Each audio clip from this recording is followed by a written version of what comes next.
Hello बच्चों, कैसे हैं आप सभी लोग। आशा करता हूँ कि आप सभी लोग ठीक पढ़ रहे होंगे और इन लेक्चर्स को देखते रहिए। आपको थोड़ा सा इसमें बेनिफिट मिलेगा और बेनिफिट भी अच्छा मिलेगा अगर आप देखते रहेंगे। मुझे भी बूस्ट अप करते रहिए कि मैं आपको जो है इसी तरीके से पढ़ाता रहूँ।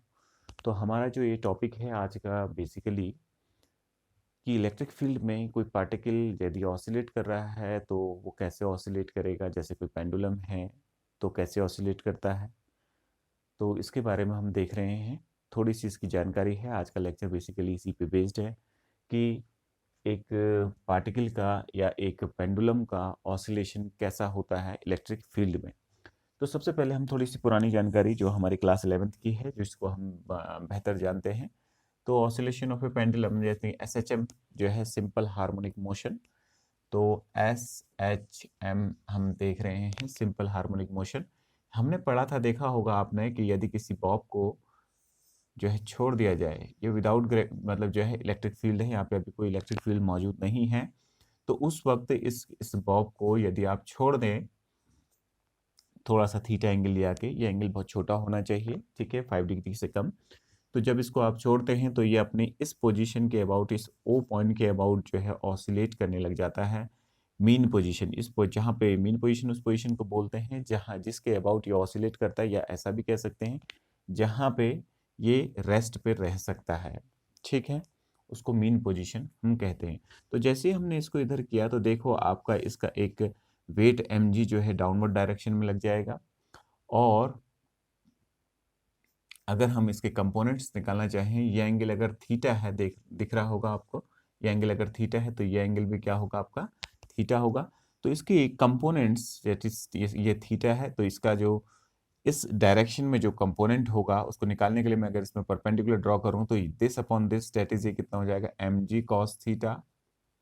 और ये वाला कंपोनेंट जो इसको इसकी ओरिजिनल पोजीशन पे लाएगा उसको क्या बोलते हैं, mg sin थीटा। ये इस फोर्स के कारण ये इसके चारों ओर ऑसिलेट करने लगेगा, यानी कि इसके आगे पीछे टू एंड फ्रो मोशन करने लगेगा। ये हम पहले से जानते हैं। And this particular force is called restoring force. What's it restoring force? That is a force which restore an object, ठीक है, which restore an object to its original position, यानी कि जो उसको उसकी पुनः वाली स्थिति में लाने की कोशिश करता है, क्योंकि उसकी पुरानी स्थिति ये थी जिसको हमने डिस्टर्ब करके यहाँ पे पहुंचा दिया था। तो ये एक्स डिस्प्लेसमेंट यहाँ से यहाँ तक कर दी थी हमने, ये एक्स डिस्प्लेसमेंट कर दी थी। तो ये एक्स डिस्प्लेसमेंट जो हमने की है, तो इसके अपोज में ये फोर्स जो है आपका इसको रेस्टोर कर रहा है, इसकी ओरिजिनल पोजीशन पे निकाल रहा है, ला रहा है। तो अगर हम ध्यान से देखें तो हम सभी लोगों को पता है, देखिए हम सभी लोग बेहतर जानते हैं कि अगर आपने लास्ट ईयर पढ़ा होगा तो restoring acceleration a is equal to कितना होता है, माइनस ओमेगा स्क्वायर एक्स।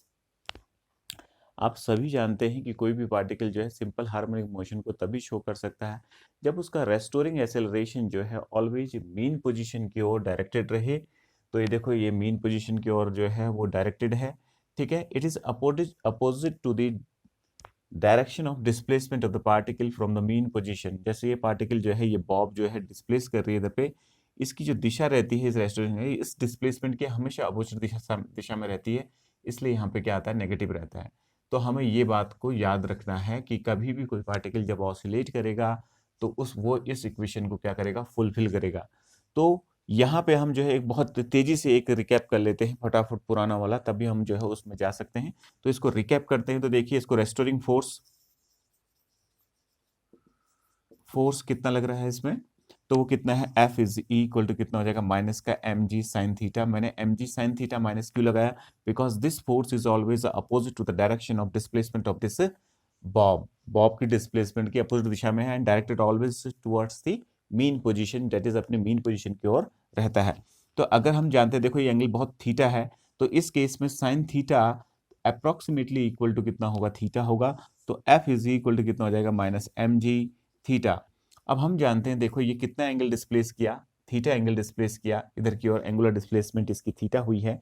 तो एंगल इज इक्वल टू कितना होगा, arc is your X displacement हुआ upon length of this pendulum, ठीक है। तो अगर इस थीटा की जगह पे रखेंगे तो कितना हो जाएगा माइनस एम जी, और ये कितना हो जाएगा एक्स अपॉन एल।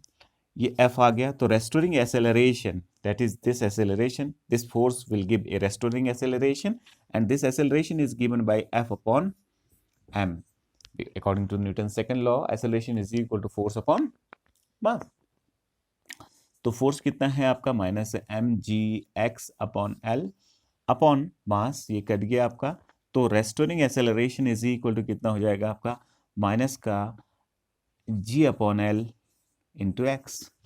ये देखो ये इक्वेशन इससे सिमिलर है। कैसे है सिमिलर, आपको पता चल रहा होगा। देखो कैसे सिमिलर है, ध्यान से देखिए इस वाले पोर्शन को। तो ये x है, ये x है, ये वाला पोर्शन जो है देखो नेगेटिव नेगेटिव, और ये a, और ये always directed towards the mean position है ये एक्सेलरेशन, और डिस्प्लेसमेंट के डायरेक्टली प्रोपोर्शनल है, और डिस्प्लेसमेंट के अपोजिट दिशा में ये एक्सेलरेशन है। तो यानी कि इसको फुलफिल कर रहा है, तो हम इसको कंपेयर कर सकते हैं। तो ऑन कंपेयरिंग दीज टू, तो वी हैव, देखो x इसका मतलब ये पूरा टर्म जो है ओमेगा स्क्वायर के बराबर है। तो omega square is equal to कितना हो जाएगा जी बाई एल, और omega is equal to G upon L under root. Omega की वैल्यू हम बेहतर जानते हैं। ओमेगा कितना होता है, omega is equal to 2 pi upon capital T, where T is the time period of this pendulum, for time period of oscillation of this pendulum। तो कितना हो जाएगा 2 pi upon capital T, which is equal to under root G upon L, और T is equal to 2 pi under root L upon G is the required time period of oscillation of this simple pendulum. तो ये हमें बड़ी आसानी से, ये हम पुरानी जानकारी थी जो हम ले रहे थे। अब सारा गेम यहीं से दूसरी जगह जाएगा। तो देखिए अब हम क्या कर रहे हैं, इस पूरे सिस्टम को, ये जो सिस्टम है इसको उठा के कहाँ रख दिया, एक इलेक्ट्रिक फील्ड में रख दिया। इसका ऊपर वाला प्लेट जो है मान लीजिए पॉजिटिव है, और इसका नीचे वाला प्लेट जो है आपका नेगेटिव है। ध्यान से देखना, तो ऊपर वाला प्लेट जो है पॉजिटिव है, और यहाँ पे एक पेंडुलम जो है हमने बनाया, और ये उसकी जो है इनिशियल पोजीशन थी, ठीक है। और यहाँ पे इसको थोड़ा सा स्लाइटली क्या कर दिया, डिस्प्लेस कर दिया इस पेंडुलम को थीटा एंगुलर डिस्प्लेसमेंट से। ये एस के अबाउट घूम रहा था, ये ओ इसकी क्या थी, मीन पोजीशन को दिखा रहा है। तो इसको अगर ध्यान से देखें तो इसमें इलेक्ट्रिक फील्ड ऐसे है बेटा, दिख रहा होगा आपको, इलेक्ट्रिक फील्ड इस दिशा में है, और इस बॉब को चार्ज दे दिया क्यू। तो जाहिर सी बात है इस बॉब के पास अब दो फोर्स मौजूद हैं। One force is your mg, that is wait of this Bob directed towards the surface of earth, that is towards the centre of the earth, ठीक है। और दूसरा एक और फोर्स लग गया, क्योंकि एक चार्ज पार्टिकल को क्यू को यदि ई इलेक्ट्रिक फील्ड में रखो तो उसको कुल फोर्स कितना लग जाएगा, क्यू ई लग जाएगा, ठीक है। तो ये फोर्स इसमें लग गया, ठीक है। देखिए इससे कंपेयर करते हैं। देखो यहाँ पे सिर्फ mg मौजूद था, अब यहाँ पे दूसरा फोर्स लग गया। तो अभी मैं एक चीज दिखा रहा हूं, तो नेट फोर्स इसकी साइड जो है, नेट फोर्स इसका कितना होगा, net force in the downward direction, वो कितना हो जाएगा, नेट फोर्स कितना हो जाएगा, Q E plus M G, इतना हो गया। तो इस Q E plus M G को यदि हम ध्यान से देखें तो एक कंपोनेंट इसका इस साइड बनेगा, ठीक है, इस नेट फोर्स का। ये क्यू चार्ज है इसमें डेटा, इसमें क्यू चार्ज है, समझना आप, ये क्यू चार्ज दे रखा है। और एक कंपोनेंट जो है, देखो एक कंपोनेंट ऐसे बनेगा, और एक कंपोनेंट इसका ऐसे बनेगा, और ये एक्स डिस्प्लेस कर गया इधर से, ये एक्स। तो ये वाला कंपोनेंट और ये वाला कंपोनेंट, इसका ये वाला कंपोनेंट इस पूरे को जो है, को जरा ध्यान से देखिए क्या बनेगा, क्यू ई प्लस, यहां पे लिख रहा हूं देखो, M G plus Q E cos theta, और इधर वाला क्या बनेगा, एम जी प्लस, इधर वाले को देखो बेटा, ये जो फोर्स है इसको यहाँ पे लिख दे रहा हूँ, इस दिशा में जो है ये डायरेक्टेड है। थोड़ा सा मैंने इसको इस साइड की ओर थोड़ा सा बड़ा बना दिया क्योंकि वहाँ पे स्पेस कम था। तो Q E plus M G sine theta. देखो रेस्टोरिंग फोर्स कौन डेवलप कर रहा है, ये कर रहा है। और यहाँ पे कौन कर रहा था, ध्यान से देखिए, एम जी साइन थीटा कर रहा था सिर्फ, क्योंकि एक ही फोर्स मौजूद था, यहाँ पे दो फोर्स मौजूद हो गए। तो जाहिर सी बात है अगर ये दो फोर्स मौजूद होंगे, फिर हम एक कंसेप्ट बना लेंगे इससे, क्योंकि इसको इसलिए करके दिखा रहा हूँ, तो इससे हम एक कंसेप्ट बना लेंगे। और वो कंसेप्ट क्या बनाएंगे, Q E plus M G sine theta is your in this direction, so net force restoring force. तो रेस्टोरिंग फोर्स, आर एफ का मतलब रेस्टोरिंग फोर्स है बेटा। तो restoring force F is equal to कितना हो जाएगा बेटा, Q E plus M G sine theta with negative sign because this force restore this object towards its main position, that is it is trying to put this object, that is this oscillating bob to the mean position, trying to put this bob, या इसको इधर पे लाने की कोशिश करेगा। समझ में आ रही बात है? तो कोशिश करेगा, तो that's why this force is called restoring force, and this force is always directed opposite to the direction of displacement of this bob. ये हमेशा डायरेक्टेड अपोजिट रहेगा, जो भी बॉब डिस्प्लेस कर रही है उसके अपोजिट दिशा में। ठीक है, तो देखिए जैसे होता नहीं है कि मतलब जो है, जैसे हमारे को हम जब जो है किसी चीज़ से भटक जाते हैं तो हमारे घर वाले एक रेस्टोरिंग फोर्स लगाते हैं और दोबारा हमें जो है उसी पोजीशन पे लाते हैं, ताकि हम अपने गोल के प्रति जो है फिर एकाग्र होकर पढ़ने लगें। ऐसा करते हैं ना, जैसे मैं हूँ, जैसे टीचर्स हैं, आपके मेंटोर हैं, जो भी होते हैं, जैसे मैं एक टीचर हूँ, तो जो है बच्चों के जैसे भटक जाते हैं तो उनको दोबारा उनको रेस्टोर करता हूँ उनकी ओरिजिनल पोजीशन पे लाने के लिए। तो सेम यहाँ पे भी इस बॉब को इस ओरिजिनल पोजीशन पे लाने के लिए ये फोर्स इतना हो जाएगा। देखो, और ये कितना अंतर है इसमें QE फैक्टर एक्स्ट्रा आ गया।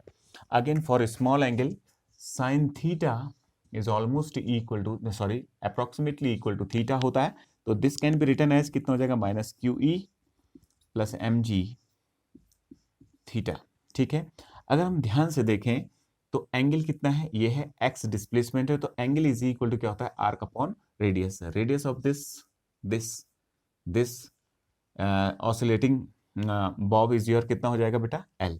तो कितना हो गई L। तो in place of theta you can put क्या, माइनस QE प्लस mg कितना हो जाएगा, x अपॉन।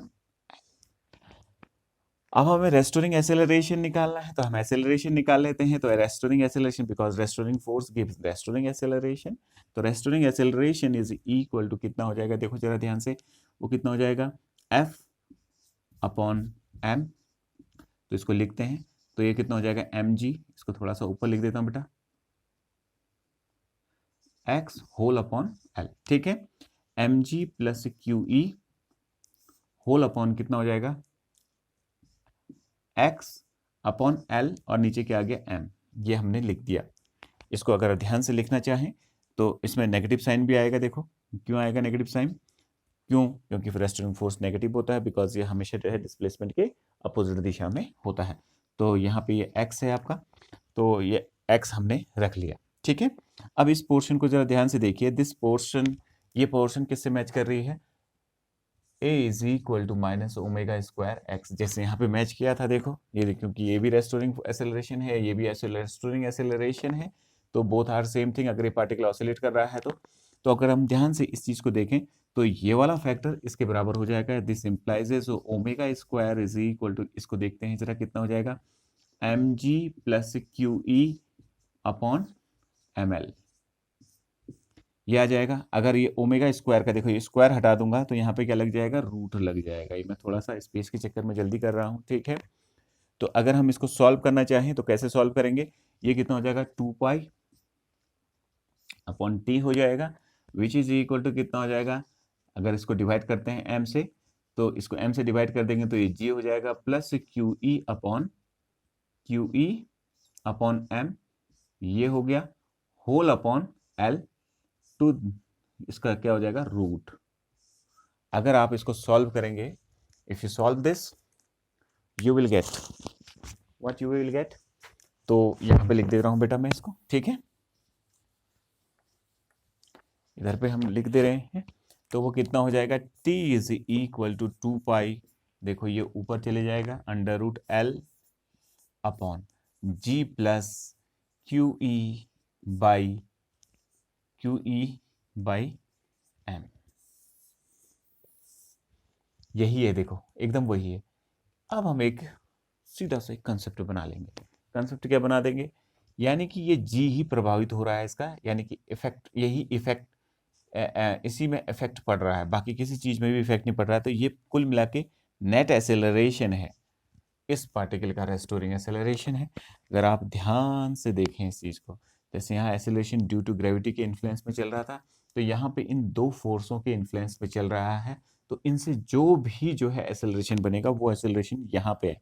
तो इसका मतलब हम क्या करेंगे, अब इन जनरल याद रखेंगे, जैसे कि मैक्सिमम आप लोगों ने सुना भी होगा, कहीं टीचिंग पढ़ते होगे, तो टीचर क्या करता है directly, T is equal to 2 pi under root, इसका ऑसिलेशन तो ये हो गया टाइम पीरियड ऑफ ऑसिलेशन, तो वो क्या लिख देते हैं, एल अपॉन जी इफेक्टिव।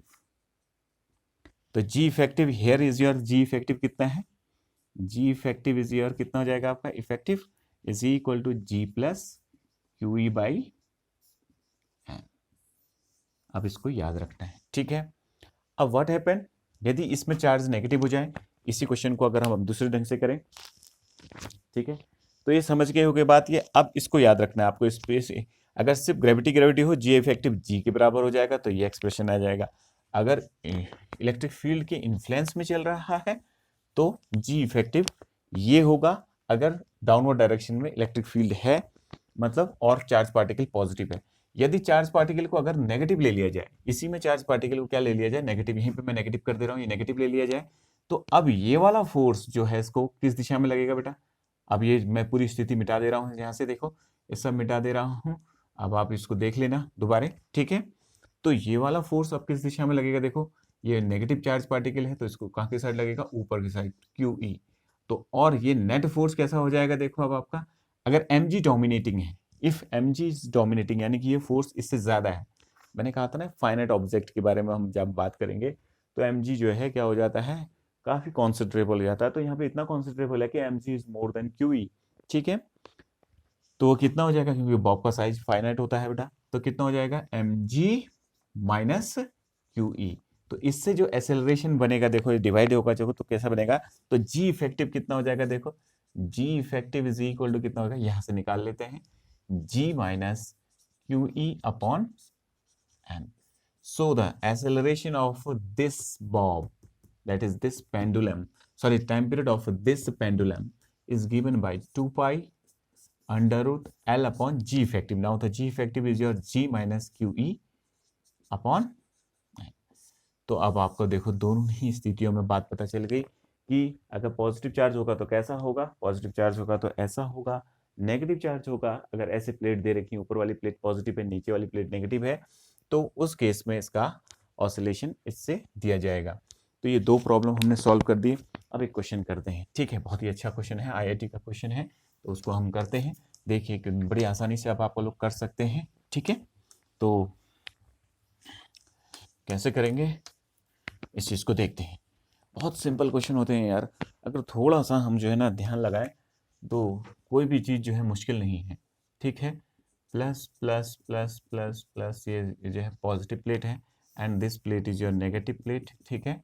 ये थोड़ा सा नीचे बना लेता हूँ बेटा, थोड़ा मुझे स्पेस मिल जाए जिसकी वजह से, तो ये negative negative negative negative negative negative है, और यहाँ पे एक बॉब है, ठीक है। तो ये बॉब है, देखो यहाँ पे इस ढंग से, इस ढंग से, और ये जो है आपका, ये यहाँ से हैंग कर रहा है पेंडुलम, और ये बॉब है, ये ओ पॉइंट, ये मतलब इस पॉइंट पे, एस पॉइंट पे हैंग कर रहा है, ये हैंगिंग पॉइंट है, और ये बॉब है नीचे वाला, ठीक है। इसको स्लाइटली डिस्प्लेस कर दिया इस पोजीशन पे, तो उसका वेट कहाँ की साइड, देखो इलेक्ट्रिक फील्ड कहाँ की साइड है, नीचे की साइड है, क्यू ई, ठीक है।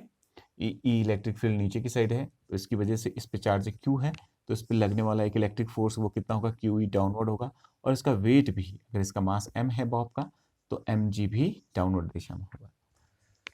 तो बोल रहा है, ये क्वेश्चन क्या था, पहले आप क्वेश्चन को सुनिए, स्थिति हमने बना दी। एक पेंडुलम है, बोला आपका एक पेंडुलम है, और वो पेंडुलम जब जो है ग्रेविटी में ऑसिलेट कर रहा है, जैसे अभी क्या है, ये पेंडुलम, यही पेंडुलम जो है आपका ग्रेविटी में एसिलरेट कर रहा है, मतलब ऑसिलेट कर रहा है, तो इस वक्त इसका जो ऑसिलेशन का टाइम पीरियड है, इस वक्त जो इसका ऑसिलेशन का टाइम पीरियड है वो कितना है, 2 पाई, ये इसकी लेंथ एल है, अंडर रूट एल अपॉन जी है। लेकिन जैसे उसको इस इलेक्ट्रिक फील्ड में डाल दिया, ये पॉजिटिव चार्ज था, तो इसका टाइम पीरियड कितना हो गया, इस वक्त इसका टाइम पीरियड कितना हो गया, t/2। ध्यान से सुनिए मेरी बात, मैं क्या कह रहा हूं। ये एक पेंडुलम है, जब ये है इन ग्रेविटी, थोड़ा बड़ा लिख देते हैं, इन ग्रेविटी, ये ग्रेविटी में जो है टाइम पीरियड इतना है, इन इलेक्ट्रिक फील्ड। क्वेश्चन में बना रहा हूं कि इन ग्रेविटी में जो है ये पेंडुलम है आपका, जब इसमें कोई चार्ज नहीं है तो ये जो है आपका क्या कर रहा है, इतना टाइम पीरियड दे रहा है, that is t is equal to 2 pi under root L upon G. Now this whole system is placed in this and giving charge to this bob plus Q. इसको क्या दे दिया हमने, इस बॉब को कितना चार्ज दे दिया, प्लस क्यू दे दिया। तो इसका time period, now the time period is your T dash, जो कि टाइम पीरियड टी डैश वो कितना हो गया t/2, जो इसका प्रारंभ में यानी कि इनिशियल में t था वो कितना हो गया, अब t/2 हो गया। तो आपसे बोला गया कि यहाँ इलेक्ट्रिक फोर्स कितना लग रहा होगा उसको, what is the electric force in this case, जबकि इसका वेट कितना दे रखा है आपको, m into G, mass of the bob दे रखा है आपको, तो वेट इतना दे रखा है, इलेक्ट्रिक फील्ड नहीं दे रखा है आपको, इसमें फोर्स पूछ रहा है आपसे कितना लगेगा। इलेक्ट्रिक फील्ड लगा हुआ है जरूर, लेकिन answer in term of mg चाहिए होगा आपको। समझ में आ रही मेरी बात ये? तो आप कैसे करेंगे, तो इसके हिसाब से ये है, तो इसके हिसाब से नया टाइम पीरियड कैसा बनेगा, देखो जरा इस इक्वेशन के। तो न्यू टाइम पीरियड है T dash is equal to कितना हो जाएगा, 2 pi under root L upon G effective. इसका जी इफेक्टिव क्या होगा, देखो जी प्लस, क्योंकि दोनों फोर्स नीचे हैं, अभी प्रीवियस केस को देखो, Q E plus Q E upon M. Q E क्या है, देखो इसको जो फोर्स लगेगा क्यू ई, वही तो एफ है, वही तो एफ है आपका। तो ये टाइम पीरियड, इस टाइम पीरियड की जगह पे क्या रख सकते हैं आप, t/2, that is t/2 is equal to 2 pi under root L upon G plus, that is electric force QE, QE is equal to F electric force. ये पूछ रखा है आपसे, यहाँ पे प्रश्न पूछ रखा है एफ इलेक्ट्रिक फोर्स कितना होगा, बता दीजिए। तो एफ इलेक्ट्रिक अपॉन एम। अब ये हमारे पास इक्वेशन आ गई है, तो इन प्लेस ऑफ टी, इस टी की जगह पे क्या रख सकते हैं, 2 pi under root L upon G, तो 1/2 into in place of T you can put this value, that is 2 pi under root L upon G is equal to कितना हो जाएगा, 2 pi under root L upon G plus electrical force upon M. 2 pi cancel out. Now squaring this equation both side, ताकि root हट जाए, जिससे हमें solve करने में इजी रह जाए। तो अब इस पोर्शन को यहाँ पे करते हैं, देखो जरा ध्यान से, तो ये कितना हो जाएगा, 1/4 हो जाएगा। जब यहाँ स्क्वायर करेंगे तो 1/4 हो जाएगा, इसको स्क्वायर करेंगे तो ये सिर्फ क्या हो जाएगा, एल अपॉन जी, ठीक है, इंटू इज इक्वल टू वहाँ वाला क्या हो जाएगा, राइट हैंड साइड का ये रूट हट गया, तो G plus E F E upon M, ये हमारा आ गया। एल एल कैंसिल आउट, इसको इधर मल्टीप्लाई कर देंगे तो G plus F E upon M is equal to, ये 4 इधर मल्टीप्लाई होगा तो कितना हो जाएगा, 4g, ये 4g हो गया, ये g इधर जाएगा तो कितना हो जाएगा, 3g, और अब कितना हो गया, एफ ई इंटू एम हो जाएगा। तो एफ ई कितना निकला बेटा, देखो इन टर्म ऑफ, तो कितना हो जाएगा 3mg, यानी कि इसको इलेक्ट्रिकल फोर्स कितना लग रहा है, वेट का 3 गुना लग रहा है, यानी कि 3 times of weight of this Bob, 3 times of weight of this bob. ये इसका आंसर हो गया पहले केस का। जब इसका टाइम पीरियड इतना हो जाए, पहले जब जब जो है विदाउट इलेक्ट्रिक फील्ड में, जब यानी कि इलेक्ट्रिक फील्ड में नहीं ऑसिलेट कर रहा था, उस वक्त टाइम पीरियड ये था। इलेक्ट्रिक फील्ड में डाला तो टाइम पीरियड ये हो गया। तो आपसे ये पूछा गया था कि इसमें कितना इलेक्ट्रिकल फोर्स लग रहा है, तो हमने पहले इफेक्टिव जी देखा, उसमें इफेक्टिव जी को सॉल्व किया, इस टी की जगह, क्योंकि टी हमें प्रोवाइड कर रखा है, क्योंकि आधा टाइम पीरियड हो जा रहा है बोल रहा है, तो इस टी की जगह 2 पाई अपन इसको सॉल्व किया तो इतना आ गया, ठीक है। अब इस क्वेश्चन को थोड़ा सा बदल देते हैं, चेंज करें। नाउ सेकंड क्वेश्चन इसी में, अब आपसे पूछा गया कि हमने क्या किया कि इस जो है बॉब का जो चार्ज था उसको नेगेटिव कर दिया, तो जाहिर सी बात है अब ये क्यू ई ऊपर की साइड हो जाएगा, क्यू ई जो कि कितना है, चार्ज का सिर्फ नेचर चेंज किया है, मैग्नीट्यूड विल रिमेन सेम, वो स्टिल क्यू है, ठीक है, उसके नेचर को चेंज कर दिया है, दैट इज उसमें क्या कर दिया, नेगेटिव दे दिया, नेगेटिवनेस दे दी, बॉब में नेगेटिव चार्ज दिया, लेकिन उतना ही दिया, लेकिन अब नेगेटिव चार्ज है, magnitude of charge will remain same but it's nature is change, now the nature of this charge is on negative, ठीक है, तो नेगेटिव है। तो ये हमने अभी निकाला था एफ इलेक्ट्रिकल, वो तो उतना ही लगेगा क्योंकि इलेक्ट्रिक फील्ड भी वही है, और वो कितना है, 3mg है। अब कौन डोमिनेटिंग है बताओ, इलेक्ट्रिक फील्ड डोमिनेटिंग हो गया, तो जाहिर सी बात है अब ये ऐसे ऑसिलेट नहीं करेगा, वैसे ऑसिलेट, तो जी इफेक्टिव जब हम निकालेंगे इसका, देखो नया टाइम पीरियड निकालने को नहीं बोल रहा है वो, ठीक है, वो बोल रहा है कि टाइम पीरियड तो आराम से निकाल दोगे आप। टाइम पीरियड अगर निकालना है, देखो मैं इसमें अगर इन्वॉल्व करूँ तो टाइम पीरियड हम बड़ी आसानी से निकाल देंगे इसका, ठीक है। इसको इन्वॉल्व कर दें तो ये देखो इसका टाइम पीरियड क्या हो जाएगा, T double dash is equal to 2 pi under root L G effective. G effective क्या होगा, देखो अब ये इफेक्टिव है तो यानी कि इलेक्ट्रिकल फोर्स एफ ई कितना था, क्यू ई, तो Q E upon M minus M G. Q E upon M ये कितना था, 3G था, ठीक है। यानी कि क्यू ई की जगह अगर आप रख दोगे ये वैल्यू रख दोगे तो क्यू ई कितना है आपका 3mg है, तो इसकी जगह पे 3mg रख दोगे तो आपका आंसर आ जाएगा। वो कितना हो जाएगा, देखो 2 pi under root L upon कितना हो जाएगा, देखो यहाँ पे आपने रख दिया 3mg, ये देखो 3mg है तो 3mg upon M minus G, M cancel, that is अब इसका टाइम पीरियड नया जो टाइम पीरियड हो जाएगा अंडर रूट कितना हो जाएगा एल अपॉन 2g।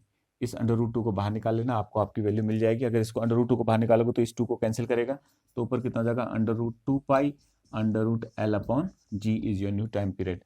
तो ऐसा टाइम पीरियड इसका हो जाएगा, जो कि पुराने वाले टाइम पीरियड का कितना हो जाएगा under root 2 times of T. पुराना टाइम पीरियड ये था, ठीक है, क्योंकि सॉरी ये आएगा, ये हो जाएगा। तो पुराने वाले टाइम पीरियड को अगर करना है तो ऊपर भी 2 से मल्टीप्लाई कर दिया तो ये ऐसा आएगा बेटा, ठीक है। या इसको किया तो ऐसा करके अंडर रूट 2 को ऐसे रहने दीजिए, पूरी चीज़ को ऐसे रहने दीजिए, तो कितना हो जाएगा टी अपॉन अंडर रूट 2 ऐसा आ जाएगा, ठीक है। टी अपॉन अंडर रूट 2 नया टाइम पीरियड आपका आ जाएगा। तो आपका ये नया टाइम पीरियड आ गया, लेकिन हमें ये नहीं बोल रहा है, हमें ये बोल रहा है कि इसका ऑसिलेशन कैसा नजर आएगा। जाहिर सी बात है ये फोर्स अगर डोमिनेटिंग हो जाएगा तो ये अब यहाँ पे नहीं टिक पाएगा, अब ये ऑसिलेट यहाँ करेगा, इसका मेन पोजीशन यहाँ आ जाएगा। देखो स्थिति ऐसी हो जाएगी अब इसकी यहाँ, अब ये इसका जो है मीन पोजीशन है, इसको मैं हटा रहा हूँ थोड़ा, ये ओ है, ये जो मीन पोजीशन यहाँ पे ओ था ऊपर चले गया, ये एस जिसके अबाउट करा था,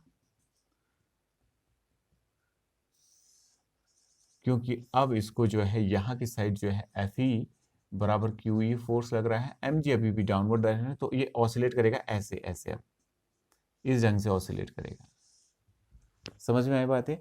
now the oscillation is towards the positive plate की ओर जाएगा, यानी कि जो है पहले अभी नेगेटिव प्लेट में की साइड कर रहा था ऑसिलेशन, अब टुवर्ड्स पॉजिटिव प्लेट की ओर इसका ऑसिलेशन पॉसिबल होगा। तो ये प्रॉब्लम आपकी सॉल्व हो गई। अब एक नई प्रॉब्लम करते हैं, ठीक है। अब एक नया तरीके का इलेक्ट्रिक फील्ड लगाते हैं, ठीक है। अभी तक जो इलेक्ट्रिक फील्ड था हमारे पास इसकी तरह ना लगा के दूसरे ढंग से लगा लेते हैं, ठीक है। इसमें तो बहुत अच्छे अच्छे क्वेश्चन बनते हैं। मैं आपके सामने कुछ जो है कंपटीशन के ही प्रश्न रख रहा हूँ और बड़े मजे के होते हैं, बड़े आसानी से सॉल्व होते हैं बेटा, ठीक है। बच्चे बहुत घबराते हैं, जैसे मुझसे कहते हैं सर आप ऐसा कर रहे हैं, तो मैं सिर्फ क्या कर रहा हूँ, सिर्फ सोच रहा हूँ बेटा यहीं पे आके, ठीक है। देखिए कैसे सोच रहा हूँ। अब अगर मान लिया जाए अगर आप प्लेटों में इलेक्ट्रिक फील्ड इस टाइप से आप प्लेटें इलेक्ट्रिक फील्ड को दें, ठीक है, ये नेगेटिव प्लेट है और यहाँ जो इलेक्ट्रिक फील्ड का निर्माण हो रहा है, फॉर्म हो रहा है, वो कितना है, let it be capital E. तो यहाँ पे एक पेंडुलम रखा आपने, जो इसका मीन पोजीशन ये है और उसको स्लाइडली डिस्प्लेस कर दिया इस पोजीशन पे, ठीक है। तो इसको चार्ज कितना प्रोवाइड कर रखा है, क्यू ई प्रोवाइड कर रखा है, sorry Q plus Q charge provide कर रखा है। तो जाहिर सी बात है थीटा एंगल इसको डिस्प्लेस किया तो ये इसके अबाउट क्या करने लगेगा, ऐसे करके ऑसिलेट करने लगेगा, ठीक है। तो इस ऑसिलेशन को अब हम देख रहे हैं, तो इसका ऑसिलेशन कितना होगा, तो हम तो सीधा सा जानते हैं भाई, टी इज इक्वल टू कितना होता है 2 pi under root L upon G effective. तो इफेक्टिव जी निकाल लो इसका।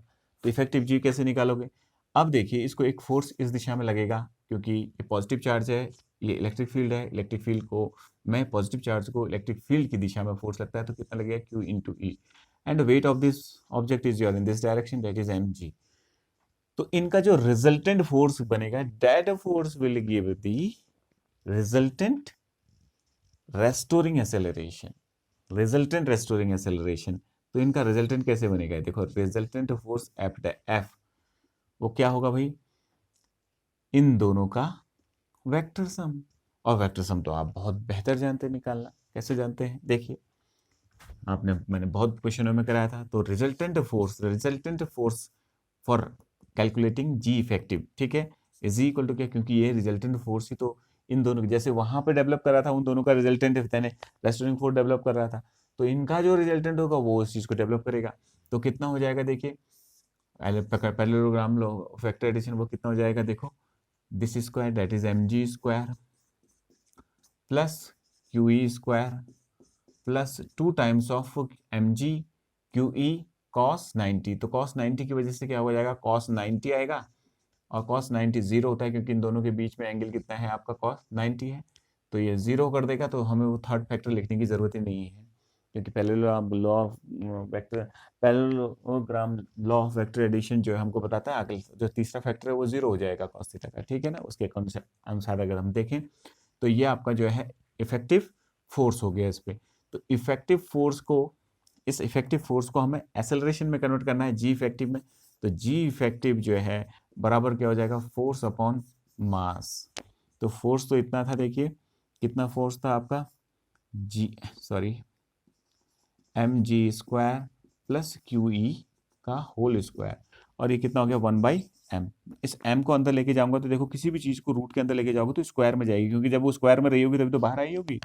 तो कितना होगा, तो जी इफेक्टिव, तो इसको यहाँ रख देंगे, तो कितना हो जाएगा देखो, ये जरा इसको चीज को जरा ध्यान से देखते हैं। तो ये कितना हो गया आपका mg अपॉन m का whole square plus QE upon m का whole square, m cancel, this can be written as कितना हो जाएगा आपका G square plus QE upon m का होल स्क्वायर, और बाहर क्या लगा हुआ देखो, रूट लगा हुआ, तो root can be written as in this manner, ठीक है 1/2। तो जी इफेक्टिव आ गया, इसको अगर यहाँ पे रख दें तो हमें क्या मिल जाएगा, हमारी वैल्यू मिल जाएगी। Therefore the time period t is equal to कितना हो जाएगा 2 ये under root L upon G effective. G effective ये निकला है, देखो इसकी वैल्यू हमने ये निकाल रखी है। तो कितना हो जाएगा G square plus QE upon m का whole square to the power कितना है बेटा 1/2, ठीक है। अब इसको थोड़ा सा तोड़ के लिख लेते हैं बेटा, थोड़ा सा तोड़ के लिखते हैं, देखो जरा कैसे लिखता हूं मैं तोड़ के, ठीक है। इसको तोड़ के लिखते हैं थोड़ा सा, तो g इज इक्वल टू थोड़ा सा ब्रेक करके लिख लेते हैं, तो कितना हो जाएगा, ये अंडर रूट एल को ऊपर ही रहने दिया अपॉन, इस पोर्शन को जरा ध्यान से देखो, ये अंडर रूट इसका भी है, ये भी 1/2 है, ये भी 1/2 है, देखो ये 1/2 प्लस ये 1/2 है इंटू 1/2 डेट इज कितना हो जाएगा 1/4। तो यानी कि कुल रूट कितना हो गया इसका, फोर्थ रूट हो गया। तो G square plus QE upon m का square to the power 1/4 is your answer, that is gives the time period of oscillation of this pendulum, ठीक है। इतना सबको समझ में आ रहा होगा, तो ये हमें यहाँ से पता चल गया, ठीक है। एक बात और मैं बताना चाहता हूँ, जैसे आप एक्सेलरेशन को लगाते हैं पुराने क्वेश्चन में, देखो एक चीज़ और मैं यहाँ पे थोड़ा सा बताना चाहता हूँ कि टाइम पीरियड में क्या फ़र्क पड़ रहा है, इस चीज़ को भी हम जान लेते हैं। जैसे हमने प्रीवियस क्वेश्चन में किया था, इससे पहले वाले क्वेश्चन में किया था, तो जब ये ऑसिलेट कर रहा था, देखो ये ऐसे करके ऑसिलेट कर रहा था इसमें, तो जो नेट फोर्स है QE और ये mg जब लगा था, तो इसका टाइम पीरियड कैसा नज़र आ रहा था, 2 अंडर रूट L अपॉन कितना आ गया आपका g plus QE upon m, ऐसा आया था। तो देखिए जब विदाउट जो है इलेक्ट्रिक फील्ड कर रहा था तो उस वक्त टाइम पीरियड ऐसा था, अब नया टाइम पीरियड ऐसा हो गया टी डैश ऐसा हो गया, तो टाइम पीरियड घटा बढ़ा, घट गया, देखो कैसे घट गया टाइम पीरियड उसका, यानी कि टाइम पीरियड कम हो गया तो अब ज़्यादा तेजी से करेगा, इसमें टाइम पीरियड बढ़ गया तो धीरे धीरे ऑसिलेट करेगा, इसमें ज़्यादा तेजी से ऑसिलेट करेगा, क्योंकि फोर्स बढ़ गया ना, रेस्टोरिंग फोर्स ज़्यादा बढ़ गया, तो ज़्यादा तेजी से क्या करेगा, इसको रेस्टोर करने की कोशिश करेगा, इसके यहाँ पे लाने की कोशिश करेगा, करेगा नहीं करेगा। तो इसमें टाइम पीरियड जो है क्या हो गया, कम हो गया, इसमें टाइम पीरियड क्या हो गया, बढ़ गया। अगर इसमें नेगेटिव चार्ज दे देते, अगली स्थिति अगर -q उसमें रखते तो +q करके कर रहे थे, तब ऐसा आया। अगर -q करके करेंगे तो ये कितना हो जाएगा, देखो t double dash is equal to कितना हो जाएगा 2 under root L upon g, ठीक है, माइनस QE अपॉन m। तो टाइम पीरियड इस वाले से भी कम हो जाएगा, या जैसे मान लिया इसका 4 था, सेकंड था टाइम पीरियड, ठीक है, तो इसका जो है 4 सेकंड से भी कम हो जाएगा, इसका 4 सेकंड से भी कम हो जाएगा, इसका टाइम पीरियड क्या हो जाएगा, बढ़ जाएगा। यहाँ पे टाइम पीरियड क्या हो जाएगा, देखो ये बढ़ गया, कम कर देगा, यहाँ पे टाइम पीरियड क्या हो गया आपका, इधर पे क्या होगा, ये बढ़ गया, ये देखो इसकी वैल्यू बढ़ गई तो टेम्परेचर को कम कर देगा, जाते इसे ऑसिलेट करने लगेगा।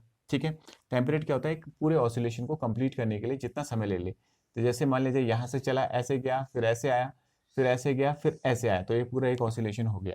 ठीक है, तो ये क्या हो जाएगा, इसका तेज हो जाएगा, नहीं हो जाएगा, जब अगर टाइम पीरियड कम होगा तो ये बड़ी तेजी से करेगा, ऐसे ऐसे ऐसे करके। ठीक है, यहाँ पे कुछ टाइम पीरियड है तो इसका टाइम पीरियड क्या हो गया, यहाँ पे कम हो गया। ठीक है, और यहाँ पे इसका टाइम पीरियड और ज़्यादा बढ़ गया, जैसे 4 था तो यहाँ पे अब 6 सेकंड हो जाएगा। मतलब लेट इट बी, मैं तो जस्ट एक वैल्यू आपको दिखाने के लिए रख रहा हूँ। ठीक है, तो ये हमारे पास कुछ जानकारी मिल गई। अब हम जो है एक नई जानकारी और ले लेते हैं।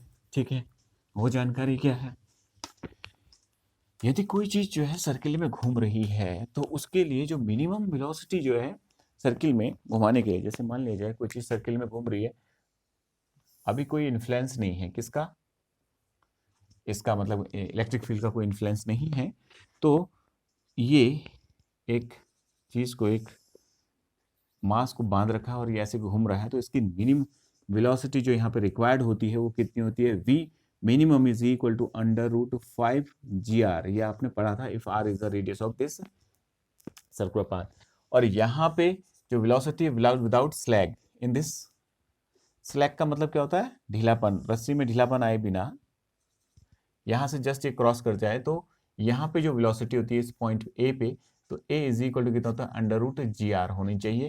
और यहाँ पे मिनिमम वेलोसिटी जिससे पूरा सर्किल कर सके कंप्लीट, वो इतनी होती है। ठीक है, तो अगर आप ऐसे करके इसको इलेक्ट्रिक फील्ड में रख दें तब ये कंडीशन नहीं रहेंगी। क्यों, क्योंकि वो g जो है पर जो है इसका g इफेक्टिव लिखना पड़ता है।